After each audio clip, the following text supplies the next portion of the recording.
Selamat pagi Bapak Ibu dan saudara-saudaraku yang terkasih di dalam nama Tuhan Yesus. Senang sekali pada pagi hari ini saya bisa menjumpai Bapak Ibu di dalam tayangan video singkat ini. Saudara, sebelum kita membaca dan merenungkan firman Tuhan, terlebih dahulu kita akan tunduk kepala, kita berdoa. Mari kita berdoa.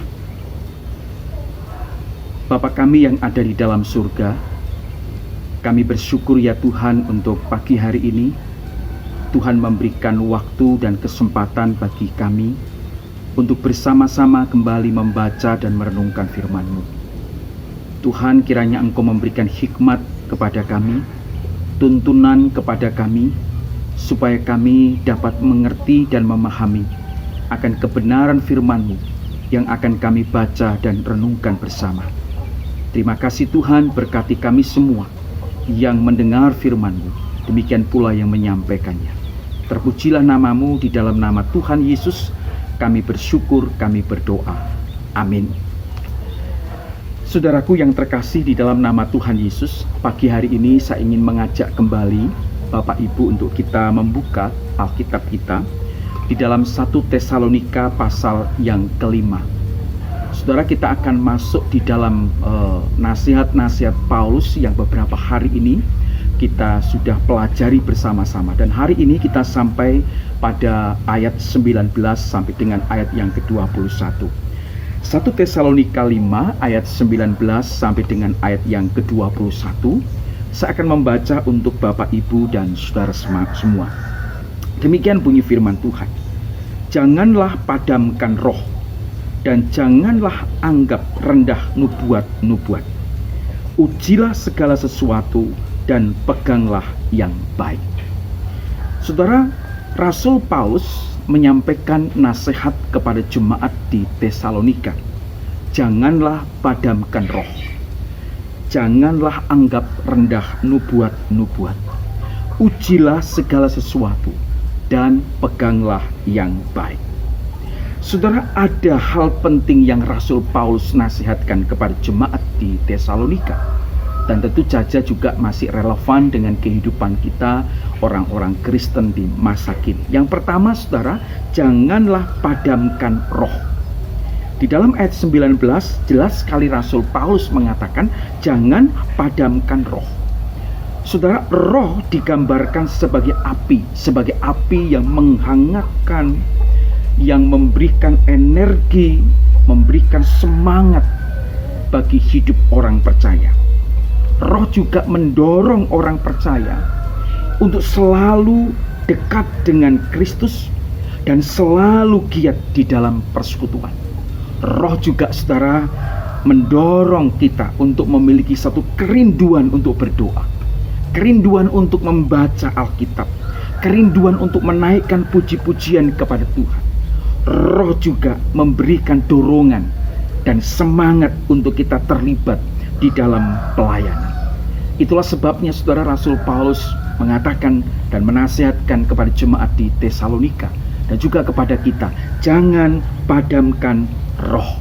Karena roh itulah yang mendorong kita untuk lebih dekat di dalam kepada Tuhan, dan kita didorong untuk giat di dalam persekutuan. Tetapi saudara, terkadang kelemahan tubuh kita, terkadang kita sadar atau tidak sadar, kita bisa memadamkan pekerjaan roh itu. Saudara, caranya sangat sederhana. Kita membiarkan diri kita dikuasai oleh kemalasan, dikuasai oleh segala hal yang duniawi, sehingga membuat kita malas untuk berdoa, malas untuk membaca Alkitab, malas untuk beribadah, malas untuk ikut di dalam persekutuan dan kegiatan-kegiatan rohani. Dan pada akhirnya, lama-kelamaan kita menjadi orang Kristen yang jauh dari Tuhan. Karena itu Rasul Paulus mengingatkan, menasihatkan kepada jemaat di Tesalonika dan kepada kita, jangan sekali-kali padamkan roh. Rasul Paulus ingetin kita, jangan padamkan roh, tetapi biarkanlah roh itu menyala-nyala dan memberikan kita semangat dan dorongan untuk hidup lebih dekat dengan Tuhan dan melayani Tuhan. Saudara, hal yang kedua yang Rasul Paulus ungkapkan di dalam ayat yang ke-19 sampai 21. Dikatakan di dalam ayat yang ke-20, janganlah anggap rendah nubuat. Saudara sekalian dikasih oleh Tuhan, di dalam bahasa lain dikatakan, janganlah menganggap enteng berita-berita yang diberikan oleh Roh Allah. Saudara, apa yang dimaksud oleh Rasul Paulus dengan nubuat ini? Saudara, di dalam konteks perjanjian lama, nabi yang bernubuat, yaitu menyampaikan firman Tuhan. Demikian pula saudara pada zaman para rasul, menyampaikan berita, menyampaikan firman Allah. Jangan anggap rendah nubuat. Dapat diartikan saudara, jangan anggap rendah pemberitaan firman Tuhan. Jangan menyepelekan ajaran-ajaran firman Tuhan. Firman Tuhan ketika disampaikan haruslah didengar, haruslah diperhatikan dengan baik. Itu artinya jangan anggap rendah nubuat-nubuat. Rasul Paulus menasihatkan jemaat di Tesalonika, walaupun mereka di dalam bagian-bagian sebelumnya, mereka menerima firman Allah dengan sukacita. Mereka memperhatikan firman Allah dengan sukacita. Dan di akhir daripada suratnya kepada jemaat di Tesalonika ini, Rasul Paulus ingetin lagi, jangan kita menganggap remeh atau rendah, menyepelekan akan ajaran-ajaran firman Tuhan. Saudara, ini juga masih sangat relevan dengan kehidupan kita, bukan? Seringkali saudara, kita banyak orang Kristen yang melihat siapa dan siapa yang menyampaikan firman. Tetapi kita harus berubah. Kita harus belajar untuk melihat firman yang disampaikan. Karena firman yang disampaikan itulah yang mengubahkan kehidupan kita. Saudaraku yang dikasih oleh Tuhan, di dalam bagian yang ketiga saudara, di dalam ayat yang ke-21 dikatakan, ujilah segala sesuatu dan peganglah yang baik. Inilah nasihat Rasul Paulus, ujilah segala sesuatu dan peganglah yang baik. Rasul Paulus mengajarkan saudara, jangan hanya menerima segalanya dengan membabi buta, atau jangan hanya mau menerima saja. Tetapi ada satu sikap yang harus kita lakukan sebagai orang-orang percaya, untuk kita menguji segala sesuatu, untuk kita memeriksa segala sesuatu, untuk kita meneliti, kita mempelajari segala sesuatu. Artinya apa saudara? Ketika kita menerima firman Tuhan, kita ketika mendengar firman Tuhan, bukan hanya menerima saja, tetapi kita juga harus mempelajari, kita juga harus meneliti, kita harus memeriksa. Dan kalau ada sesuatu yang memang kurang pas, saudara, kita bisa minta pertolongan Tuhan. Tuhan jelaskan kembali kepada kita. Saudaraku yang dikasih oleh Tuhan, hal yang terakhir yang Rasul Paulus ingin sampaikan adalah peganglah yang baik.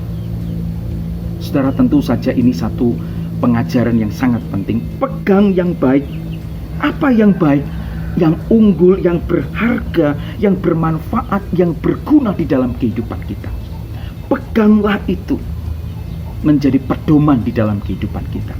Tentu saja saudara, yang baik tentu saja yang sesuai dengan firman Allah, yang benar sesuai dengan firman Allah. Dan itulah yang harus kita pegang, yang harus kita menguasai kehidupan kita. Saudara, biarlah firman Tuhan pagi hari ini mengingatkan kepada kita kembali. Jangan kita padamkan roh. Jangan kita anggap rendah setiap berita firman Allah yang disampaikan. Jangan juga sembarangan menerimanya, tetapi kita harus mempelajari, kita harus menguji, kita harus memeriksa semuanya. Dan yang terakhir, tetap pegang yang baik. Pegang yang baik, pegang kebenaran, pegang sesuatu yang bermanfaat, pegang sesuai dengan kebenaran firman Tuhan. Kiranya firman Tuhan memberkati kita semua. Mari kita berdoa. Bapa kami yang di surga, kami bersyukur untuk kebenaran firman-Mu pagi hari ini, yang mengingatkan kepada kami kembali bagaimana kami sebagai orang Kristen, bagaimana kami sebagai orang percaya, supaya kami di dalam kehidupan kami tidak menjadi orang Kristen yang memadamkan roh. Karena bagi kami roh penting untuk mendorong kami semakin giat di dalam pekerjaan dan pelayanan Tuhan. Biarlah kami terus menerus berkobar-kobar di dalam pelayanan kami, terus berkobar-kobar di dalam kehidupan kami untuk dekat dengan Tuhan. Kami juga bersyukur karena firman-Mu mengingatkan kepada kami, supaya kami menghargai semua pemberitaan firman, dan juga kami boleh memegang yang baik, yang benar, yang bermanfaat bagi kehidupan rohani kami. Terima kasih Tuhan, berkati setiap orang yang mendengar firman-Mu, yang menikmati firman-Mu hari ini, supaya firman-Mu hari ini terus kami ingat dan memimpin di dalam kehidupan kami. Terpujilah nama-Mu Tuhan. Di dalam nama Tuhan Yesus Kristus kami bersyukur, kami berdoa. Amin. Tuhan Yesus memberkati kita. Haleluya.